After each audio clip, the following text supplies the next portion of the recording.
യഥാർത്ഥത്തിൽ ദൈവം മാതാവാകുന്ന പരിശുദ്ധ കന്യകാമറിയത്തെ സഹരക്ഷകയെന്ന് തിരുസഭ ഒരു കാലത്തും ഔദ്യോഗികമായി പഠിപ്പിച്ചിട്ടേ ഇല്ല. അതാണ് എൻ്റെ ഒന്നാമത്തെ കാര്യം. ഒരിക്കലും ഔദ്യോഗികമായ സഭ അങ്ങനെ പഠിപ്പിച്ചിട്ടേ ഇല്ല. 10-ാം നൂറ്റാണ്ടിൽ ഒരു സാഹചര്യങ്ങളിൽ 10-ാം നൂറ്റാണ്ടിൽ ഒരു വിശുദ്ധ ബെർണാഡിന്റെ ഒരു പ്രസംഗത്തെ തുടർന്ന് ശരിക്കും പറഞ്ഞാൽ ഈ ഒരു വാക്ക് ഉപയോഗിക്കപ്പെട്ടു തുടങ്ങിയത്. പിന്നീട് അപൂർവ അവസരങ്ങളിലൊക്കെ പലരും സ്വകാര്യമായിട്ടൊക്കെ ഉപയോഗിച്ചിട്ടുണ്ടെന്ന് മാത്രം.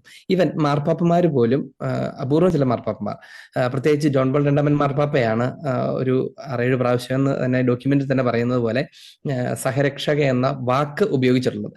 പക്ഷേ അത് ഏത് അർത്ഥത്തിലാണെന്ന് പാപ്പ തന്നെ ക്ലാരിഫൈ ചെയ്തിട്ടില്ല. അത് ഭയങ്കര വ്യത്യാസമുണ്ട്.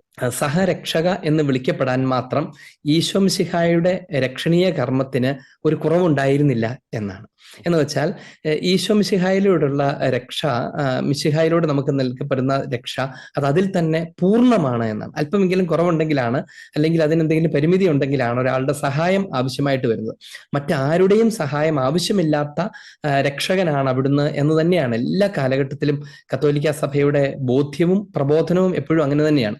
അതുകൊണ്ടാണ് സഹരക്ഷക എന്ന പദം ഉപയോഗിക്കപ്പെടരുത്. അപ്പോൾ പരിശുദ്ധ കന്യകാമറിയത്തിന്റെ സ്ഥാനത്തെക്കുറിച്ച് പോലും തിരുസഭ പഠിപ്പിക്കുന്നത് മിശിഹ കേന്ദ്രീകൃതമായിട്ടാണ് ഉദാഹരണത്തിലുള്ളത്. അപ്പൊ അതുകൊണ്ട് മിശിഹായാണ് രക്ഷകൻ, മിശിഹായാണ് ഏകരക്ഷകൻ എന്ന കാര്യത്തെ തള്ളിക്കളഞ്ഞാലാണ് സഹരക്ഷകയെ കുറിച്ച് പറയാൻ പറ്റുള്ളൂ. അപ്പൊ അതൊരു കാലത്തും സഭ അങ്ങനെ പറയുകയില്ല, പറഞ്ഞിട്ടുമില്ല. ജോൺ പോൾ രണ്ടാമൻ മാർപ്പാപ്പ പറഞ്ഞ വാക്കുകളായിരിക്കും പിന്നീട് പെട്ടെന്ന്, അപ്പൊ അങ്ങനെയാണ് മാർപ്പാപ്പമാരുടെ സംസാരത്തിനകത്ത് പ്രോബ്ലംസ് ഉണ്ടോ, അല്ലെങ്കിൽ ഒരു പാപ്പ പറഞ്ഞത് തെറ്റാണെന്ന് പിന്നീട് ഒരു കാലത്ത് തെളിയിക്കപ്പെടുകയാണോ എന്ന് തുടങ്ങുന്ന ചോദ്യങ്ങൾ ഒരു ചോദിക്കായിരുന്ന ചോദ്യമായിരിക്കും സാധ്യതയുണ്ട്. അങ്ങനത്തെ ഒരു ചോദ്യം ആളുകളുടെ ഇടയ്ക്ക് ഉണ്ടാകാൻ ഇടയുണ്ട്. ഇതിനകത്ത് അതിന്റെ ആൻസറും ഈ ഡോക്യുമെന്റ് സംസാരിക്കുന്നുണ്ട്. അതിനെക്കുറിച്ച് ഡോക്യുമെന്റ് തന്നെയാണല്ലോ തുറന്നു പറയുന്നത്. ജോൺ പോൾ രണ്ടാമൻ മാർപ്പാപ്പ ഇങ്ങനെ പറഞ്ഞിട്ടുണ്ട്. അതിന് കൊടുക്കുന്ന ക്ലാരിറ്റി ഇതാണ്: പാപ്പ ഉദ്ദേശിക്കുന്ന വാക്കിന്റെ ന്യൂവാൻസിന് ഡിഫറൻസ് ഉണ്ട് എന്നാണ്. സഹകാരിണിയാവുക എന്ന് പറയുന്നത് രക്ഷാകർമ്മത്തിന് സഹകാരിണിയാവുന്നു എന്ന അർത്ഥത്തെക്കാൾ രക്ഷകനായ ഈശോയോട് അവൾ സഹകരിച്ചു എന്ന് അതിനെ തിരുത്തി വായിക്കണം. രക്ഷകനായ ഈശോയോട് അവൾ സഹകരിച്ചു, അഥവാ ദൈവത്തിന്റെ രക്ഷാകര ധർമ്മത്തോട്, ദൗത്യത്തോട്, രക്ഷാകര പ്രവൃത്തിയോട് ഇവൾ സഹകരിച്ചു. എങ്ങനെയാണ് അവൾ സഹകരിച്ചത്? ഇതാ കർത്താവിന്റെ ദാസി എന്ന് പറഞ്ഞുകൊണ്ടാണ് സഹകരിച്ചത്, അല്ലാതെ ഈക്വൽ ആയിട്ടല്ല. മരിയോളജി അത് പ്രോപ്പറായിട്ട് പഠിപ്പിക്കപ്പെടേണ്ട ആവശ്യം ഇന്നും കേരള സഭയിലും ലോകത്തിലും മുഴുവനും ഉണ്ട്. പല ആളുകളെ സംബന്ധിച്ചും ക്രൈസ്തവരും കത്തോലിക്കരായ ആളുകളുടെ ഇടയ്ക്ക് പോലും അതിനകത്തൊരു ബാലൻസിന്റെ പ്രശ്നം ഉണ്ടെന്നുള്ളത് ശരിയാണ്. എന്ന് വെച്ചാൽ ഈശോയോട് സമാനമായി മാതാവിനെയും കൂടി അവതരിപ്പിക്കുന്ന ഒരു നേച്ചർ അറിയാതെ കയറി. ഉദാഹരണം പറഞ്ഞാൽ പഴയ കാലങ്ങളിലൊക്കെ നമ്മുടെ തിരുസ്വരൂപങ്ങളൊക്കെ വെക്കുമ്പോൾ നമ്മൾ ശ്രദ്ധിച്ചിട്ടുണ്ടാവും, ചിലപ്പോൾ ഈശോയുടെയും മാതാവിന്റെയും രൂപങ്ങൾ ഒരേ വലിപ്പത്തിലുള്ള രൂപങ്ങൾ ഒരേപോലെ വെക്കുകയും പല കുടുംബങ്ങൾക്കകത്തും കണ്ടിട്ടുണ്ട്. മാതാവിന്റെയും ഈശോയുടെയും രൂപം വയ്ക്കുന്നു, അല്ലെങ്കിൽ തിരുഹൃദയത്തിന്റെയും ഈശോയുടെയും രൂപം ഒരുമിച്ച് വയ്ക്കുന്നു. യഥാർത്ഥത്തിൽ അങ്ങനെ ഒരിക്കലും സംഭവിക്കാൻ പാടില്ല.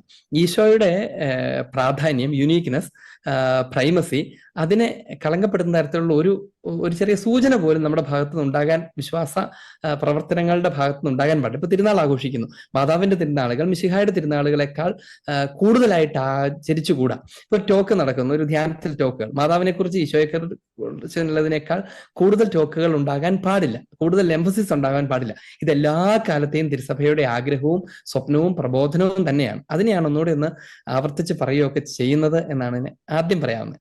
അതായത് ഈ മധ്യസ്ഥ എന്ന് പറയുന്നത് തെറ്റിദ്ധാരണ ഉളവാക്കുമെന്ന് തന്നെയാണ് ഈ ഡോക്യുമെന്റും ഈ നോട്ടും പറയുന്നത് തന്നെ. അത് പൂർണ്ണമായ സത്യവുമാണ്. കൃപകളുടെ അമ്മ എന്ന് പറഞ്ഞാൽ, കൃപകളുടെ അമ്മ എന്ന് പറഞ്ഞാൽ അവളിൽ നിന്നാണ് കൃപകൾ പുറപ്പെടുന്നത് എന്നായിരിക്കും അതിന്റെ അർത്ഥം. എന്നാൽ സകല കൃപാവരങ്ങളും സ്വീകരിച്ചവരുടെ അമ്മയെന്നോ കൃപാവരങ്ങൾ സ്വീകരിച്ചിട്ടുള്ളവരുടെ അമ്മയെന്നോ പറയുന്നതിനകത്തൊട്ട് തെറ്റില്ല താനും. ഇനി പക്ഷേ കൃപാവരങ്ങൾ പുറപ്പെടുന്നത് അവളിൽ നിന്നാണെന്ന് പറയുന്നത് കുഴപ്പമാകും. കാരണം കൃപാവരങ്ങളെല്ലാം, പ്രത്യേകിച്ച് കൗദാശിക കൃപാവരങ്ങളെല്ലാം പുറപ്പെടുന്നത് മിശിഹായിൽ നിന്നാണ്. അത് ത്രിത്വത്തിൽ നിന്നാണ് ഉത്ഭവിക്കുന്നത്. മിശിഹായിലൂടെ പരിശുദ്ധ റൂഹായാണ് നമുക്കത് തരുന്നത് എന്നതാണ് ഇതിന്റെ അടിസ്ഥാനപരമായ യാഥാർത്ഥ്യം. അപ്പൊ അതുകൊണ്ട് പരിശുദ്ധ കന്യകാമറിയത്തെ കൃപകളുടെ അമ്മ എന്ന് പറഞ്ഞാൽ കൂദാശകളുടെ ഉറവിടം എന്ന് അതിനർത്ഥമാകാൻ ഇടയുണ്ട് എന്നുകൊണ്ടാണ് ഡിക്കാസ്ട്രി ആ ക്ലാരിറ്റി കൊടുക്കുന്നത്. രണ്ടാമത് മധ്യസ്ഥ എന്ന് പറയുന്ന കാര്യമാണ്. ഈ മധ്യസ്ഥ എന്ന് പറയുന്ന കാര്യത്തിൽ നമ്മുടെ വിശ്വാസ സമൂഹത്തിനിടയ്ക്ക് സാരമായ തെറ്റിദ്ധാരണയുണ്ട്.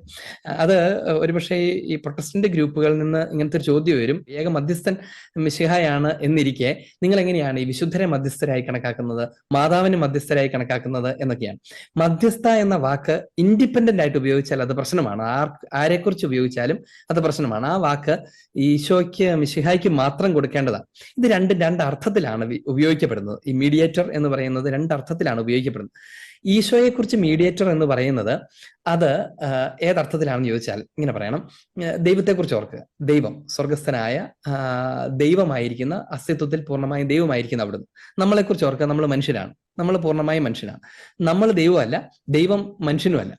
നമ്മൾ തമ്മിൽ, ദൈവവും നമ്മളും തമ്മിൽ സാരമായ ഒരു അകലം, ഒരു ദൂരമുണ്ട്, വലിയ ദൂരമുണ്ട്. ഇതിനിടയ്ക്ക് ആരുമില്ല. എന്ന് വെച്ചാൽ ഒരേ സമയം ഇതിന്റെ രണ്ടിന്റെയും ഭാഗങ്ങൾ ഉൾക്കൊള്ളുന്ന ആരുമില്ല. ആ അവസരത്തിലാണ് മനുഷ്യാവതാരം ചെയ്ത മിശിഹ ഒരേ സമയം ദൈവവും അതേസമയം മനുഷ്യനുമായി മനുഷ്യാവതാരം ചെയ്യുന്നത്. അതുവഴി അവിടുന്ന് മാത്രമാണ് ദൈവത്വത്തിന്റെയും ഹ്യൂമൻനെസിന്റെയും, മനുഷ്യത്വത്തിന്റെയും ഇടയിലുള്ള ഏക വ്യക്തി. എന്ന് വെച്ചാൽ ഒരേ സമയം ദൈവത്വവും അതേസമയം മനുഷ്യത്വവുമുള്ള മധ്യത്തിൽ നിൽക്കുന്ന, ദൈവത്വത്തിന്റെയും മനുഷ്യത്വത്തിന്റെയും മധ്യത്തിൽ നിൽക്കുന്ന ഏക വ്യക്തി അത് ഈശോ മിശിഹായാണ്. ആ അർത്ഥത്തിലാണ് ഈശോ മിശിഹായാണ് ഏക മധ്യസ്ഥൻ എന്ന് എഫെസ്യ ലേഖനത്തിലായാലും സഭയുടെ പ്രബോധനങ്ങളിലൊക്കെ അത് അങ്ങനെ പഠിപ്പിക്കുന്നതിന്റെ കാരണം ഈ അർത്ഥമാണ്. ഈ അർത്ഥത്തിലല്ല മാതാവിനെ കുറിച്ചോ വിശുദ്ധരെ കുറിച്ചോ പറയുന്നത്. അവർ നമ്മുടെ നിയോഗങ്ങൾ ഉപയോഗിച്ച് മാധ്യസ്ഥം വഹിക്കുന്നവരാണ് എന്നുള്ളത് മാത്രമാണ് അതിന്റെ അർത്ഥം. എന്ന് വെച്ചാൽ നമുക്ക് വേണ്ടി പ്രാർത്ഥിക്കുന്നവരോ, നമുക്ക് വേണ്ടി പ്രാർത്ഥിക്കുന്ന പ്രാർത്ഥനയുടെ മധ്യസ്ഥ എന്നൊക്കെ പറയുന്നത് കുഴപ്പമില്ല. അതേസമയം ഇൻഡിപെൻഡന്റ് ആയിട്ട് മീഡിയേറ്റർ എന്ന് വിളിക്കാൻ കഴിയുന്ന ഈശോയെ മാത്രമാണ്. അപ്പം ഉറപ്പായിട്ട് ഞാൻ പറയില്ല, ഇൻഡിപെൻഡന്റ് ആയിട്ട് അവളാണ് മധ്യസ്ഥ എന്ന് പറയുന്നത് ആണ് തെറ്റായിട്ടുള്ളത്. അവളാണ് മധ്യസ്ഥ എന്ന് പറയുന്നത് തെറ്റാണ്. അതേസമയം മാതാവിന്റെ മാധ്യസ്ഥം തേടി പ്രാർത്ഥിക്കാം. ഞങ്ങൾക്ക് വേണ്ടി പ്രാർത്ഥിക്കണമേ എന്ന് മാതാവിനോട് അപേക്ഷിക്കാം. അതിനകത്തൊന്നും യാതൊരു തെറ്റുമില്ല എന്നത് സ്വാഭാവികമായി നമുക്കറിയാവുന്ന കാര്യമാണ്. മിശിഹ ഏക മധ്യസ്ഥൻ എന്ന് പറയുന്നത് പോലെ മാതാവിനെ മധ്യസ്ഥ എന്ന് വിളിക്കരുതെന്ന് മാത്രമേ ഇതിന് അർത്ഥമുള്ളൂ. ഇടയ്ക്കെങ്കിലുമൊക്കെ പരിശുദ്ധ കന്യകാമറിയത്തോടുള്ള സ്നേഹവും ബഹുമാനവും അതിര് കടക്കാറുണ്ട്. നാട്ടിലാണെങ്കിൽ പോലും ഒരു ഗ്രോട്ടോ ഉണ്ടെങ്കിൽ അവിടെ നാനാജാതി മതസ്ഥരായ ആളുകൾ വന്ന് പ്രാർത്ഥിക്കുന്ന നമ്മൾ കാണാറുണ്ട്. ഈശോയുടെ രൂപം വെച്ചിട്ട് അവിടെ പോകുന്നതിനേക്കാൾ കൂടുതൽ കാണാറുണ്ട്. അപ്പൊ അത് ഒരു ഡെയ്റ്റി ഫീലിംഗ്, അതിനോടുള്ള റെഫറൻസ് പൊതുസമൂഹത്തിന് പൊതുവിലുണ്ട്. അതുപോലെ മാതാവ് അവതരിപ്പിക്കപ്പെടരുത് എന്നുള്ളത് സഭയുടെ ഒരു പ്രധാനപ്പെട്ട നിർബന്ധമാണ്.